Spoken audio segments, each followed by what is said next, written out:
E a Cadochicó, com o deporte. Rafael Nadal ha regresado en singles y logra victoria de 2-0 arriba a Richard Gasquet en el torneo de Pekín.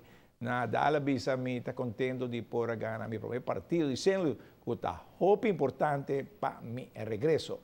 Y en Naranjada de Santa Cruz de Estrella también está claro campeonato que está con Javiano War. Estrella, ayer a tren com Caravel, que mira se vai na primeira week de campeonato, que está já domingo war contra RCA. Estrella está reorganizando, que trazer mais um jogador jovem para o futuro. Me digo bisa que a primeira temporada que nós assinamos como diretiva, reto está simplesmente para nos pôr a pagar candela, reorganizar a equipe, inteira organização e estruturar de uma forma que nós se põe tudo junto, leva uma só direção, então em mês e vez está agora cumprir. Agora que nanang, depois de ano e meio sentando como presidente, trabalham o resultado de ano também mais visível. Nós estamos trabalhando de uma forma organizada e também vai trabalhar para a Fundação de Estrela, dedicando tempo, atenção na vida. Caminho que nós estamos buscando diretor técnico novo, qual é Bill Snyder, pessoa que não tem muita introdução, que tem bastante título cava e está trabalhando de uma forma caminho que nós vamos estar no plantel. E nós metemos aqui na nota para campeão, pois uma vez a juventude também, nós temos um título, pero nós meta não está aí, nós meta está trabalhando de uma forma organizada e mira para aqui para a que nós temos de buscar durante a fora, trabalhar para nós próprios funcionários, para fundação que está o futuro para o desenvolvimento de nossa organização. Pois essa é a meta cardinal e nós estamos cumprindo que isso aqui.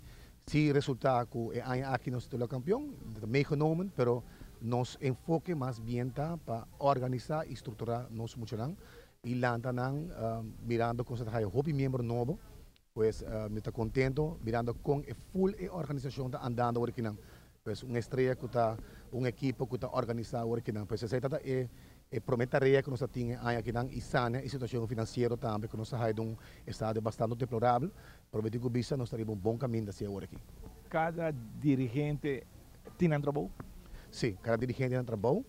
Nós temos diferentes comissões, nós temos uma diretiva que está reunindo a base regular, agora que nós estamos reunindo, nós estamos reunindo base regular, 2 dias por semana mínimo. Nós temos uma comissão também, nós temos um time de damas em aqui não, qual está em meta também de nossa diretiva ano passado, nós cumprimos com ele, nós logra e está orgulho de vista que nós temos mais de 30 damas agora que não formando parte de nossa equipe. Pois é também de uma boa direção que nós estamos sumamente contentos. Não mais que tem para reto não mais que nós temos que atender com não, mas nós também passa um motivo e nós temos que surpassar não. Sempre tem coisa para direita, não? Sempre tem problema para resolver. Sempre tem problema para resolver, tem coisa para direita e muitas vezes quando está bom mês tem espaço para melhorar essa aqui não. Pero nós temos uma boa direção. Lamentavelmente se me digo visitar a noite que me estou muito contente mirando a acolhida de público com atender futebol campeonato ano passado. Eu espero que a AFB possa fazer algo a respeito para a direita. Caminho que nós temos fanático na back na estadião para mirar nós estelar de toda a equipe e também que nós como equipe por ter melhor resultado também benefício que nós temos de receita e season ticket qual é aqui na me digo bisa lamentavelmente desafortunadamente ela hope para hope deseja. Rupi tintura são se. Ano passado, ela hope desejar de maneira que o sistema de season ticket que não está funcionando aqui na rua. Só tem fanático que está passando no estadião e mira luz e diz, hey, tem uega ué, tem uega quentão, a está passando tarde, mira bandeira, quentão ué, não está 30 uega. Season ticket não está funcionando na rua. Dirigente da TV, a TV não é schedule de campeonato. Você acorda arriba nosso, nós vai toda a equipe para promover o campeonato aqui. Então nós somos um schedule. ABB, van a la hora, van a entrar a serio, sí.